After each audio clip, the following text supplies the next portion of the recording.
into turbo.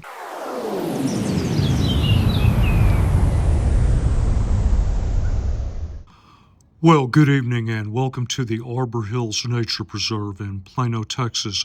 Tonight's exercise is a first field test of the WUBEN X2 Pro. I do want to thank WUBEN for sending me this light and making the review possible. I did I believe, 2 field tests of this light's predecessor on the channel, so I was very intrigued when the company contacted me about the Pro model. The form factor is very similar, although there are a number of notable differences. The first thing I noticed, I don't know if you can see this somewhat triangular button there. Ah, yes. Replaceable, rechargeable batteries, also compatible with AA. We will look at that tonight. One-way clip. I know some people really like the two-way. I've tested this on my belt, on a cap, on my ruck, right shoulder strap. No problem. Seems to work reasonably well. Now, I know you're here for beam shots and field performance, so I'm not going to spend a lot of time on features and UI because I know most people have been to the website, maybe even seen another review. Let's just go through the highlights here. This switch is currently in lockout. You have a front light, side light. Move to this position, you can control the side light. Move to this position, front light. This switch is click for on, off. With the front light, you can press and hold to cycle through low, medium, high, release to select your mode, and then the dial can be used to adjust focus. For the side light, you can simply press and hold to switch between. In this case, I'm running white UV, not your only option. You can also get a side RGB, and then if you are running in the white light, you can adjust the brightness. Now the UI opens up a lot of capability. I'm not going to go into everything tonight. I pretty much just showed you, with the exception of a couple things that I want to talk about in turbo. I'm going to do that out in the field. What I've just gone through is enough to take the light out of the box, charge it up, get out and start using it. Now there are a few accessories. The red diffuser, very similar to the one that came with the previous model. You have attachments here for, I believe, attaching to an arc rail, and then you can attach a tail cap switch right here. Now these have been sold out since well before I even received the light from WUBEN, so I do not have that for testing tonight. I will do at least one more video, and that will be a battery endurance test and possibly also a rain exposure test. Couple more quick things to point out here, and then we'll get right to field testing. Magnetic base, we'll test that tonight. And let's say you've got it in a particular orientation, but you really wish you could angle it a little bit more, but you can't. Don't worry, because the side light gives you 20 degrees of rotational flexibility in each direction. So it seems like WUBEN really put a lot of thought in the transition from the X2 to the X2 Pro, but you're not here to listen to me babble about it. You're here to see field performance and beam shots. All right then, let's get to it. Okay, I have my headlamp on in a very low flood so you can see what I'm doing. All right, we're in off right now. front light. Now normally you double click to go into turbo. Double click, notice from off I have nothing. Single click on, I'm in low. There's the double click to turbo. Now normally you would single click to go back to whatever output level you're in. Single click here, back to off. So on, double click to turbo. It's very cold tonight and I'm operating without gloves, so please bear with me. Now, double click again, and that takes me back to my original output level. So might be a little bit different from what you're used to. Just wanted to show you all that about Turbo UI. And I'm at the bridge where we normally do output level test, looking down onto the creek in low. There's medium. Line of sight is approaching 40 yards this time of year. High. And let's see if I can do this with the cold.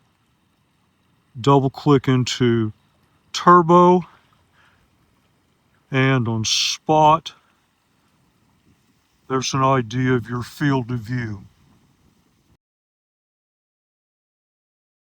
There is no formal moonlight output. The closest you're going to get is the side light at its lowest level of illumination. I'll show that to you here. I understand that some people might say that's too much for a moonlight. I'll just leave it up to you to decide. Now I'm using the side dial to progressively move to the highest output. You see that little flash there? That's the indication that I've gone as far as I can in that direction. So here's what the full side light looks like. Actually, for a light this small and being a side light, I don't know, personally I find that rather impressive.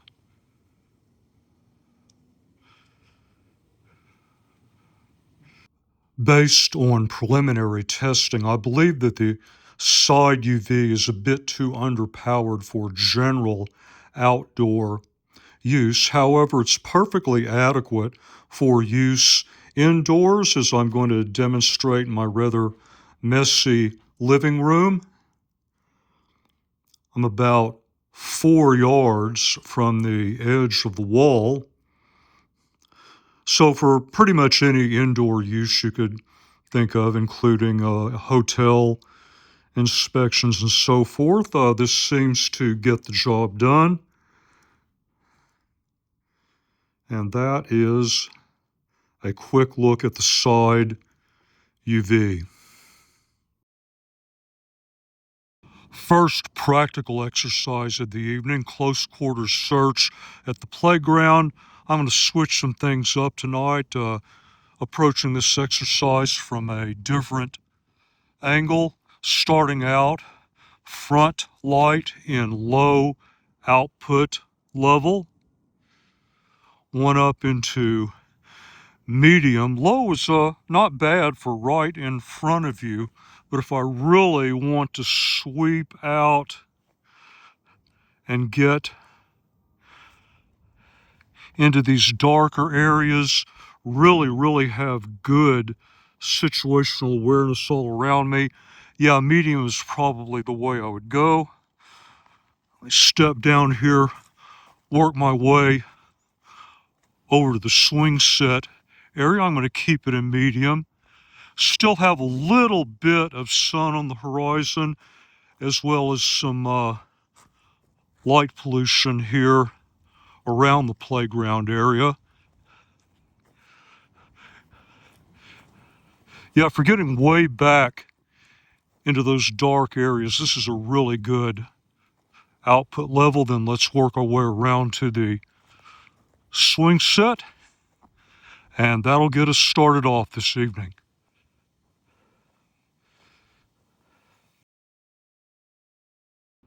and path following. This is front light, low. It's certainly adequate, but I wouldn't say it's anything beyond adequate. I can certainly see a groomed path right in front of me. Looking out ahead, I don't get much intel on the path itself though, and I really don't get much side-to-side visibility.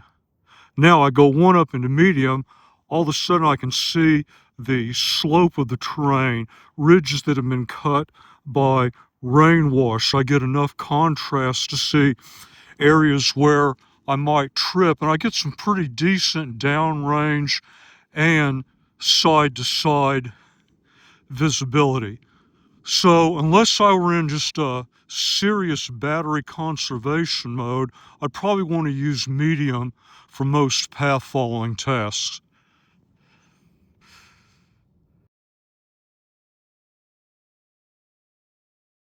Okay, you may have seen this area before in other field tests. I'm standing a little bit closer to this creek here than I normally do, 30, 33 yards line of sight, front light high output, and I'm in maximum spot.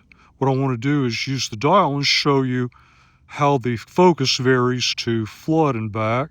So moving the dial now, you can see how we're getting much floodier beam.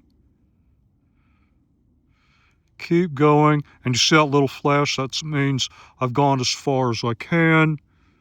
Rough idea of the field of view, not very high candela. Now opposite direction, and you can see it focusing more as a spot. And the little flash there tells me I've gone as far as I can in that direction. So that gives you an idea of what the spot to flood focus looks like. This is a standalone look in turbo from the top of the observation tower. I do have some backlighting, but looking down at this distance with the light pollution from the surrounding city, very clear night tonight, lots of planets out, lots of stars. This is a lot better output than I would have expected.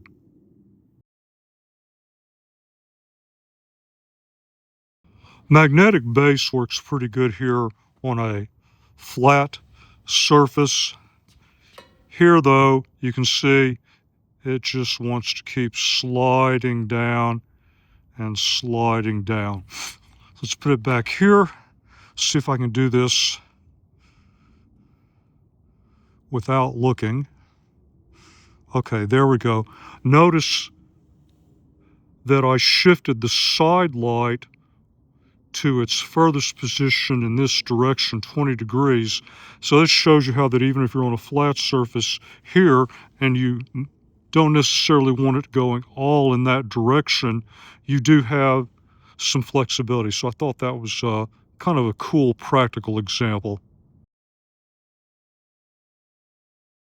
So this is a quick parking lot test approaching my truck. Low output level for the front light. Not bad, especially with all the other lighting around. Just for fun, one up into medium. That might actually be described as overkill.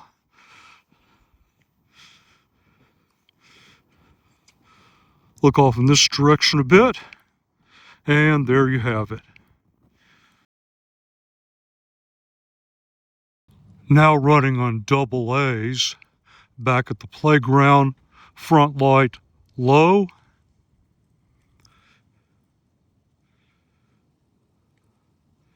medium,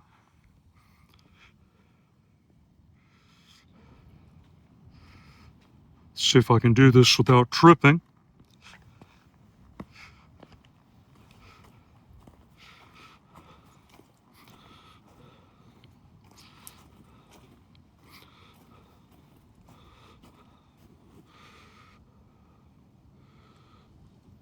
High,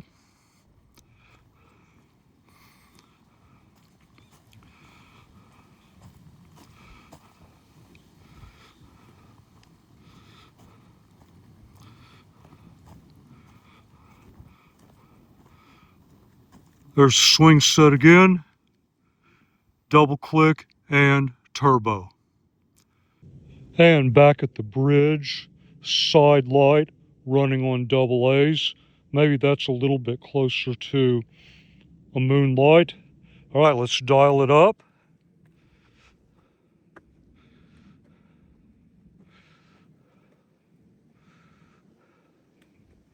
And there's the flash. We've gone as far as we can.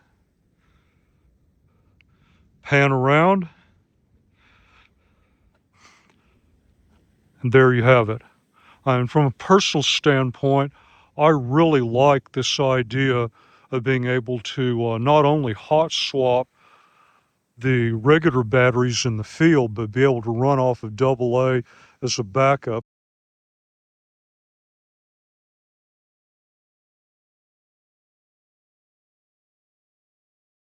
One more time through the output levels. Front lights starting in low, medium,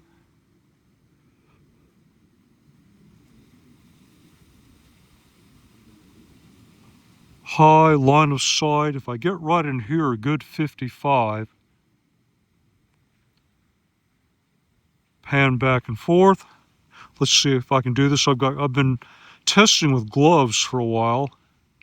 All right, there's the double click into turbo, and let's let this burn down a bit.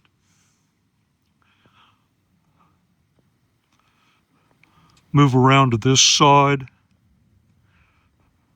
I'll go ahead and wrap up while I'm here. Theoretically, I shouldn't have to say much of anything.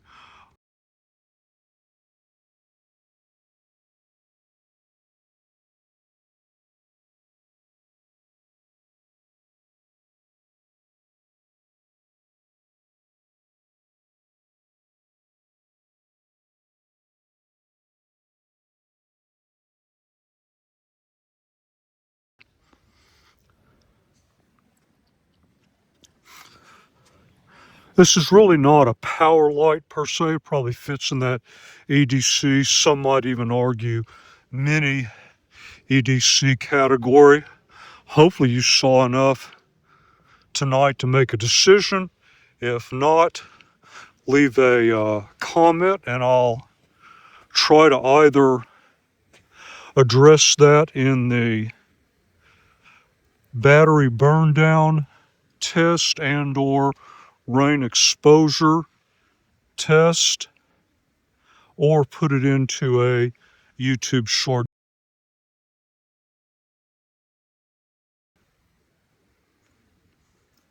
Okay, let's go around again.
Does look like we're in a bit of a steady state right now, so I'm going to go ahead and shut it down for tonight. And as always, until the next review, thank you very much for your time, and thank you for watching the video.